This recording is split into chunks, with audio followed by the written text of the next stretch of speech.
नमस्कार मंडळी, श्री स्वामी समर्थ. आज सकाळी सूर्यदेवाचं दर्शन घेऊन मी निघालेली आहे पळसदरीच्या श्री स्वामी समर्थांच्या मठामध्ये. कारण आज आहे स्वामींचा प्रकट दिन. मठात जाताना वाटेत थांबून स्वामींसाठी प्रसाद घेतला आणि आम्ही पोहोचलो स्वामींच्या मठामध्ये.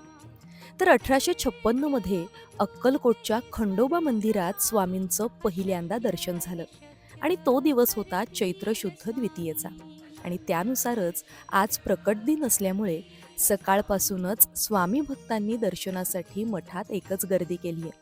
आणि आज मठसुद्धा इतकं छान सजवण्यात आलंय, त्यामुळे सगळीकडे भक्तिमय आणि प्रसन्न वाटतंय.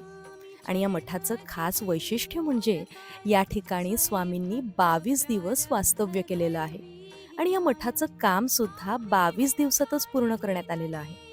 तर अशा प्रकारे माझी आजची सकाळ छान अशा स्वामींच्या दर्शनानं झाली.